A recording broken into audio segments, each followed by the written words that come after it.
If I like potato.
Hello, everyone. This is Eric again. So I'm very glad to see you all today. So today we will be having a very lovely talk and two representatives from two organizations, especially one organization from France as well as another one from Germany as well. So today we will talk about what would it like studying in France and Germany, and we are very happy and it has been a privilege to have invited the representative from DAAD as well as the Consulate General of France. So I'm going to enable them and to join me to welcome them as well.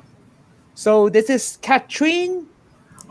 She is a visiting scholar, a representative from the DAAD German Academic Exchange Service. So hello, Catherine. Hi, nice having you. Yeah. So we also have Yasmin from the Consul General of France. Hello, Yasmin. Good morning. Hi, Eric. Hi, Catherine. Thank you so much for having me today. Yes, I'm sure that many of the students from HKBU will be very much interested in studying in France and Germany, and particularly for many years, Germany and France have been the most popular destination for our exchange program. And I'm sure that many of the students will be very much interested to know what would it like when they are actually traveling to France and Germany and having their exchange program there. So I look forward to hearing your sharing, and I'm sure that many of our students will be happy to know about that. So I will be inviting Yasmin to share the France experience first. Yasmin, please. All right. Thank you, Eric. Let me just put my screen on. Sure. Okay. All right. So thank you all very much for tuning in today. I understand that you're all interested in an exchange opportunity, hopefully next year. I'm called Yasmin. I represent Campus France at the Consul General of France in Hong Kong and Macau. And I just want to say bienvenue en France, which means welcome to France. Today I'm going to be taking you through what you can expect during your exchange in France, whether it's with the lifestyle, academics, or your professional opportunities after. So let's just go right in. Campus France, first of all, is the national agency in France for the promotion of higher education, French higher education around the world. So we're under two different ministries, the Ministry of Foreign Affairs and International Development, and also the Ministry of Education, Higher Education, and Research. I think what's most interesting for most of you going over to France is just to get an idea of what French culture is like and what you can expect by living in France. So I want to take you through a bit about some cliches, but also some notions about the French art of living. Let's start with the geography. France is at the very heart of Europe. If you look at this image, we have an arrow pointing to where France is, and it's at the moment the world's most top visited country. So it's a very popular tourist destination. We're surrounding 9 different countries. And if you want to go to, let's say, the UK, to Spain, to the Netherlands, Belgium, Germany, Italy, you can take the train and you'll be there in 2 hours. So we've got a lot to offer. 8,000 museums, 41 cultural sites on UNESCO's World Heritage List, and almost 500 festivals. We have the Eiffel Tower and the Notre Dame, which are among some of the most widely recognized monuments in the world as well. When people think of France, they often think of food. Food is a big part of the tradition in France as well. Just to take you through briefly, in the morning when you wake up, it's a big habit to also go to a boulangerie, which is a bakery. We like to pick up some croissants. We like to get some baguette in the morning. So you can see them in this picture over here. Very delicious. And then another one of my favorites are crepes. So you can get them in crepe restaurants, and they're originally from a region called Brittany. Or you can also just get them off the street and you can have it on the go. So it's wonderful. It's actually one of our tangible World Heritage items as well. France is well known for its wine. France is also very well known for its cheese. And some of my favorite as well is a fondue. That is a big dish in the winter that you can just have melted cheese and you can dip different things into it. Being in France, once you're there for quite a while, you'll understand a concept that is called the French touch. So it's a mix of French elegance, French keywords, French cultural insight, and French creativity. So this is what makes France uniquely France. When we look at France, people also think of fashion. There's a very long tradition. I'm sure people are aware of different brands such as Dior, Louis Vuitton, for example. Something to know when you're in France as well is to be able to learn some of the French language. So I want to introduce you today to some of the words that we have that are very important for your stay. You can say hello. So that's bonjour, hello. If you want to say thank you, you can say merci. So that's thank you.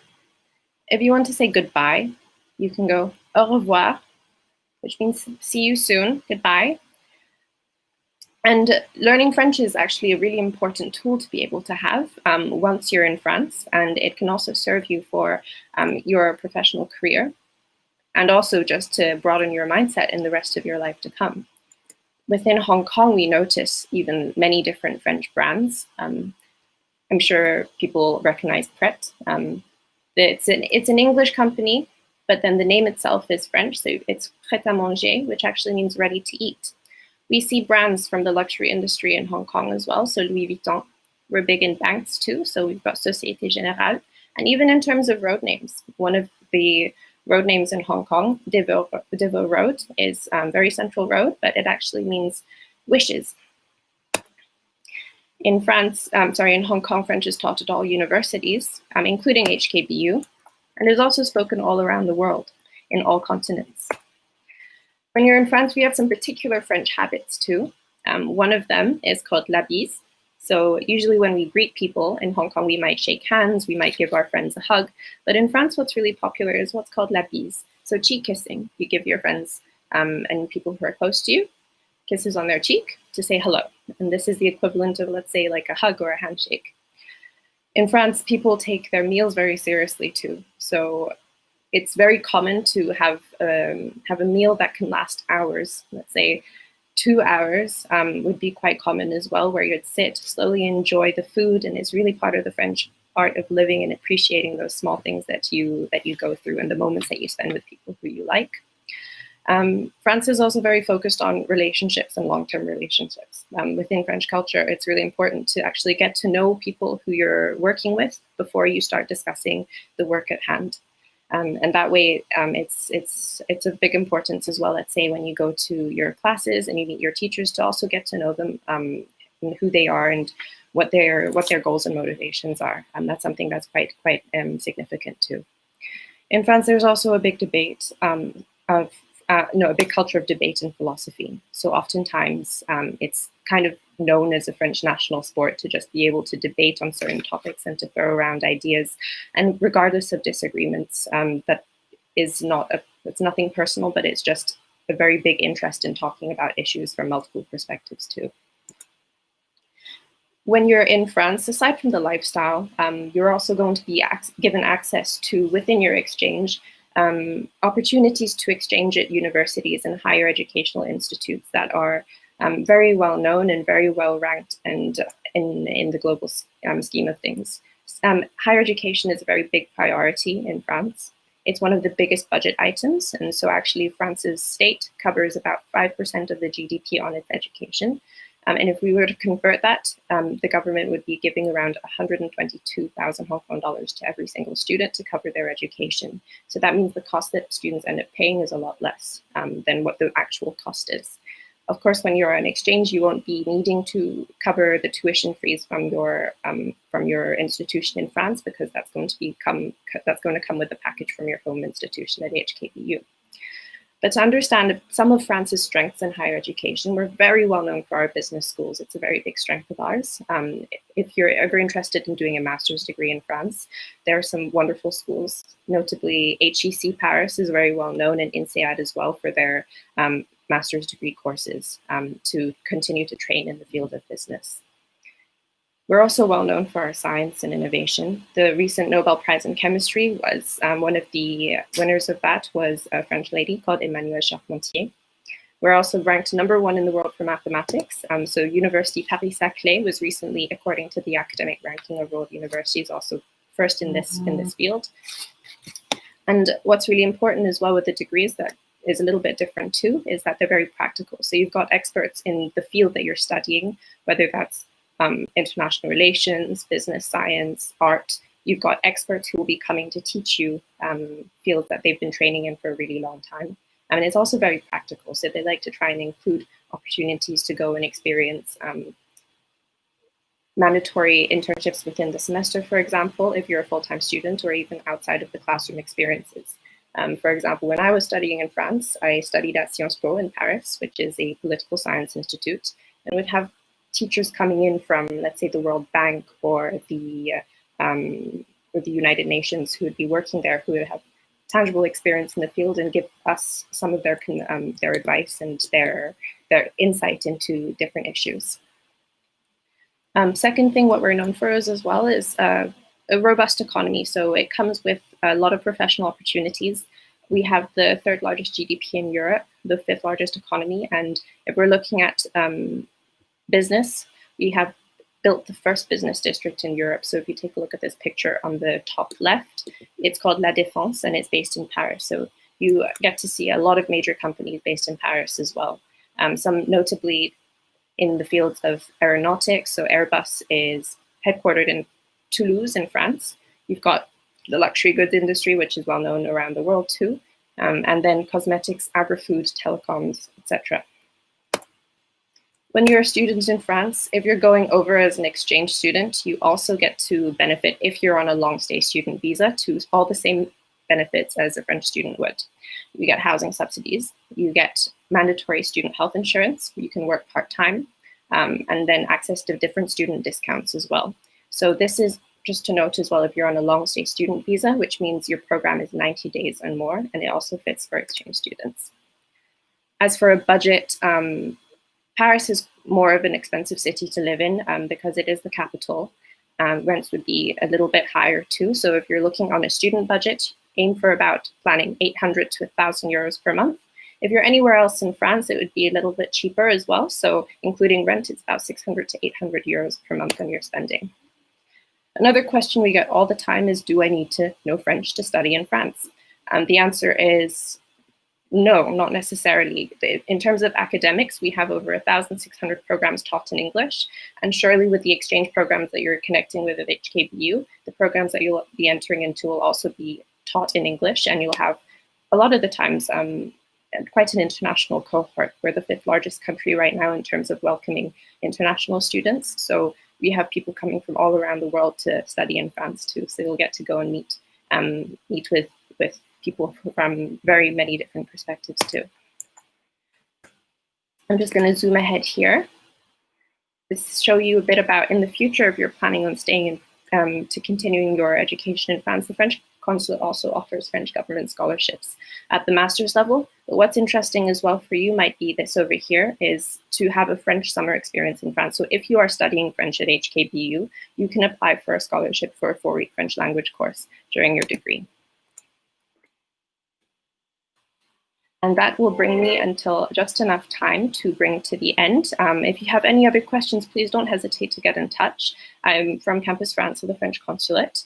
So we have the opportunity to just give advice to students who are thinking of studying in France, and I'll be more than happy to hop on a chat with you or give you a call to just discuss your opportunities there. If you're interested in French language, we've got the Alliance Française that is based in Hong Kong, which is the French Language and Culture Center. But in any case, merci beaucoup, au revoir. So thank you very much and goodbye. And we wish you all a lovely day and hope that you're able to go and experience your new path in France very, very soon. Thank you. Thank you so much, Yasmin, and merci as well. I'm trying to is this correct, the pronunciation? Okay, thank you so much. So, yes, France can be a very good destination for our students to go for the exchange, and I would love to hear anyone from our school, from HKBU, who would be interested in going to exchange in France. So feel free to come to the international office, and we will also try to get in touch with Campus France, Yasmin, and seek more information as well. So thank you so much, merci, Yasmin. So I will be inviting Catherine to share with us the German's experience as well. Hi, Catherine. Hello, hello. So I will pass the time to you and share with us what would be like studying in Germany and yeah. Okay, first of all, I have to say thank you for Yasmin. And like I'm in German, and we are neighboring France, and you know, German people really like to travel, and they go to France very often. I mean, going to Paris is something I personally do once a year at least. So my PowerPoint is, my show is a little bit different than from Jasmine. I will introduce more, I might focus more on the real experience of studying of the education system. And like Eric already introduced me, I'm from the German Academic Exchange Service, which is like parallel institution like the Campus France in the French, from the French side. So this is I'm going right to the core of the whole thing. If you are going to study in Germany, we have more or less the same education system like you do here, and like all over the world is now more or less internationally acknowledged. So you can have a bachelor, and most of you will go to an exchange during your bachelor years. But if you are done, you might consider going to do a master or even a PhD in Germany as well. So we have different types of higher education, but might be interesting for you to, if you're thinking about which university you are going to. We have universities, and we have universities of applied science. Oh, I'm sorry. I thought it would share automatically, but I have not. So I am sorry, so I will start again. Okay? Okay, so I'm sorry. Thanks a lot, Tracy, for because I have not noticed that I have not shared. Okay, now we have different types of higher education institutions. And interesting for you is, of course, the university, which in German is Universitäten. And there are 107 all over Germany. And they are relatively methodological and theoretical knowledge. I think this might be important for you if you're thinking about which university you're going to. If you're really interested in this theoretical way of thinking, which is supposedly typical German, I don't know, but then it might be good for you to go to one of these big universities where you have all kind of very high-level theoretical knowledge. If you are more interested in applying what you learn and in applying the science you have already started to learn in Hong Kong and trying to broaden your knowledge in Germany, you might want to pick a university of applied science, which means that you are that you have the theoretically base as well, but you also have a lot of practical application and a lot of internship and very strong student-student communication and student-professor relationships. So this might be something you want to consider. If you are into music, art, and film, this might be a good idea as well. And there are quite a couple of famous universities and universities of applied science who teach music, art, and film throughout Germany. And okay, there are private universities. I don't know if you do exchange in the HKBU with the private universities, but usually they are more modern. They are more up to, state of the art. They have all the technical equipment, which the state universities might always be like one step behind, even though usually the equipment is quite nice, of course. And you have very high tuition fees in the private universities. In the state-owned universities, you don't have any tuition, which is good for if you are, thinking about doing a master or even a PhD in Germany after you finish your studies in the HKBU. And like the answer which Yasmin already answered for France, it's more or less the same in Germany. We have a lot of international programs which are taught in English language. Because the German language is not easy to master, it's probably the same like in the French language. It's not easy to master either, even though it's great fun to learn. But in case you just want to focus on your studies first in English, then there are a lot of international programs, more or less all kinds of subjects and programs you can choose from. And if you are deciding to do these things in English, then you don't have to show any proof of German language skills. And the DAAD, I just, now you see here the web page. There are the international programs where you can look up which programs are in which city. I just make a screenshot from the DAAD. There you can choose your program. Okay, so in case you are short on money and you are trying to get some scholarship, maybe not on the exchange in the time when you do the exchange with the HKBU, but afterwards, if you're thinking about studying in Germany, there are a couple of opportunities to have scholarships from German Academic Exchange Service, but a lot of other foundations and political foundations and foundations with business ties. So you will have a broad range of opportunities. Okay, you are able to work while studying as well. The monthly costs of living are about 800 euro, and of course I have, like Jasmin already told you, of course it always differs a little bit from the city, and of course it differs from your lifestyle. If you take the opportunity to travel a lot, which I would always recommend, of course you have to put in some more money. And of course, there are expensive cities and cheap cities like all over the world. Like the big cities usually are a little bit more expensive, and the West German cities in general are more expensive than the East German cities, which are very nice, and it's very good to go there and to study their new, very modern universities.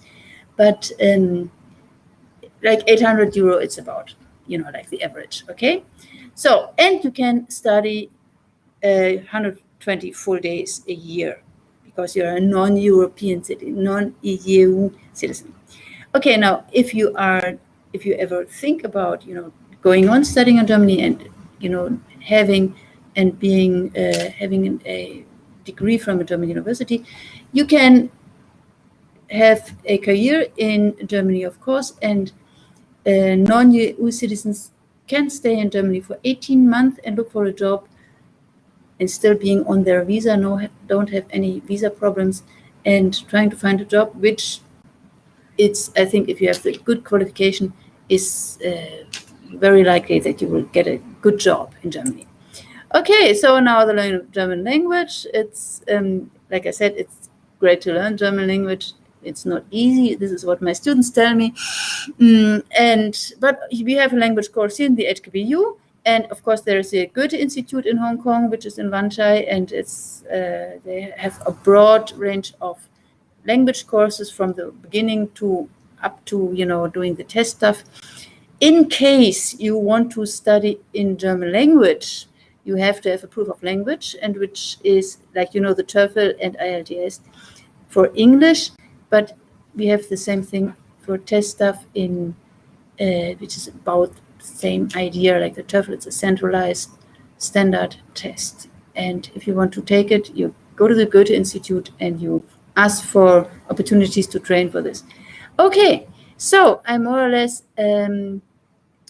If you are applying for study in Germany out of this exchange, which is the exchange programs with HKBU, is more or less organized. But if you are thinking about doing more studies in Germany, there are a couple of web pages, web addresses you can share with the international office. You can ask the international office, or you can ask me directly. These are a couple of links. Okay, so now I do the same like Jasmin did, and I said, vielen Dank und herzlich willkommen in Deutschland, which means thanks a lot and welcome in Germany. Bye-bye. Thank you for watching. Danke. Is this the right pronunciation of thank you in German? Yes, yes, it's great. It's great. You are very talented, Eric. Oh, thank you so much. So so I will also invite Yasmin to be here, so joining us for the short Q&A session. I'm sure that many of the students would be very curious about studying in Germany, studying in France, and especially like the system in Germany. Students don't have to pay a lot of those tuition fee, and the food culture, or even though a lot of the cultural side in France is very attracting to many of our students. So I'm sure that many of our students will be very much interested to know more about that. So, we have a first questions here. So, which is, so thank you. How is the grading system assessment like in Germany or France? Is it hard to get a good grade? So, I'm not sure if Yasmin or Katrine would like to be the first one to answering these questions. Katrine, perhaps? Yes, I mean, like getting good grades, hard to get good grades. It's hard in Hong Kong, it's hard in Germany, and I'm sure it's hard in France as well.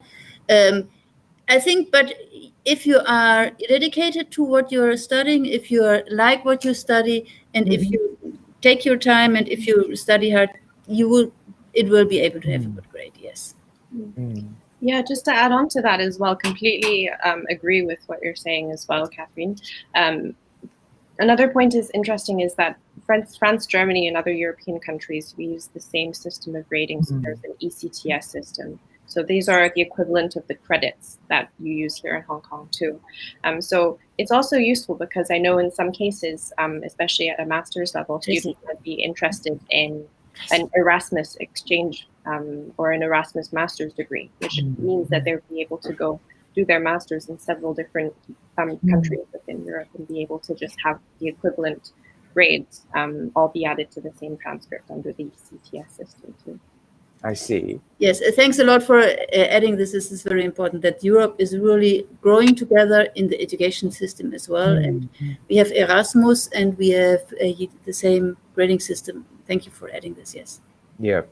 So speaking of the master program, we have received questions from our students that they would like to know more about the postgraduate opportunity. And I heard from Yasmin that the master system is a little bit not very similar to the one in Hong Kong, because in my understanding, most of the students, they will finish master.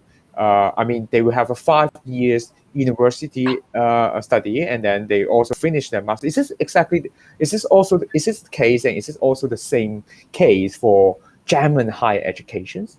Perhaps Yasmin, you could share with us the French master or postgraduate opportunities. Yeah, definitely.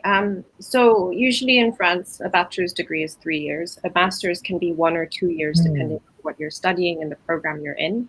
In terms of postgraduate opportunities, because higher education is very well established within Europe as well, you're able to access degrees in a wide variety of fields, as you would here in Hong Kong, for example. So students, especially coming from Hong Kong, going over to France, what's very popular that I see is continuing studies in business. Students are also interested in the sustainable development aspect that is quite important and developed in Europe as well. So we have students who are going over for degrees that are sustainably development axed, but in the fields of, let's say, science and technology, and how do you develop industries to keep up with that as well. On the postgraduate level, what we have that's also quite popular amongst students in Hong Kong is also the study of fashion and art. So students who might want to develop in, like, say, the management aspect of art and cultural management, fashion management, that's also something that we get quite a lot in France as well. But honestly, you get such a wide variety of programs that that students have. They can basically find anything that they want to develop in France as well. In terms of the cost, it really depends on the school. For France, the education isn't free, so there's always tuition. But the tuition that's in public institutes is a lot lower than tuition in private institutions. If you go to a public university, which means most likely you'll be studying in French, your tuition fees might be about 3,000 to 4,000 Hong Kong dollars per year. So that's very, very affordable.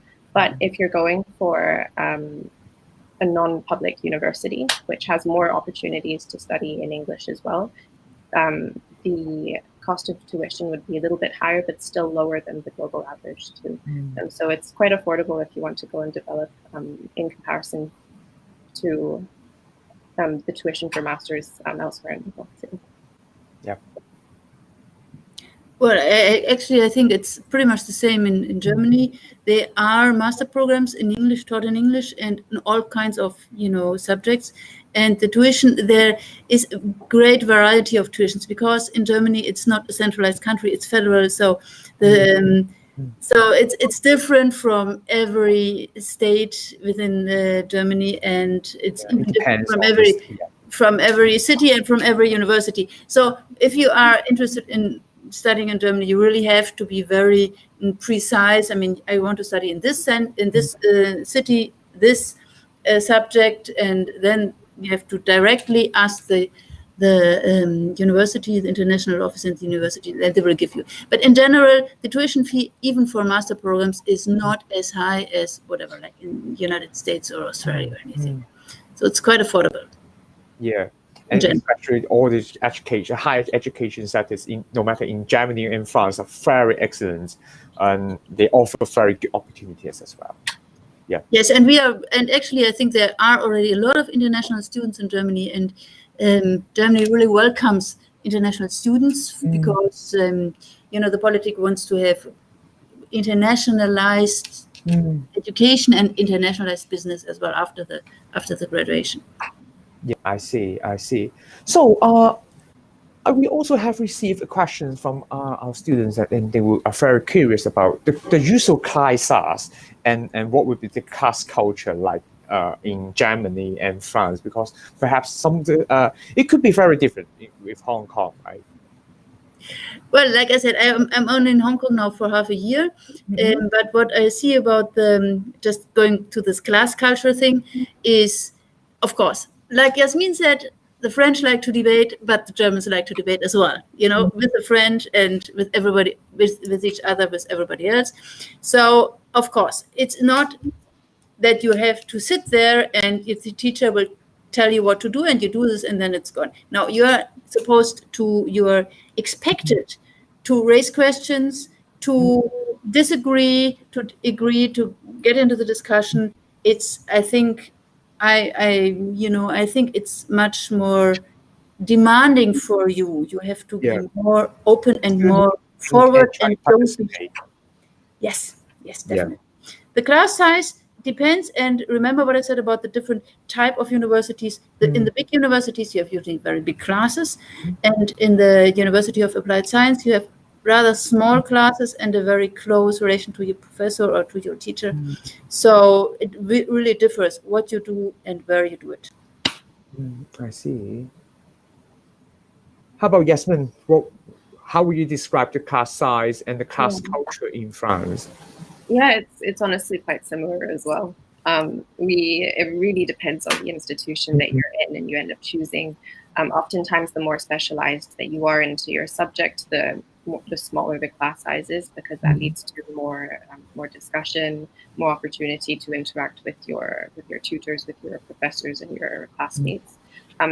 Of course, there are also class sizes that are larger if you're talking to go into more foundation, basic classes, as well as they are the same in Hong Kong. They'll have larger lectures, smaller tutorials.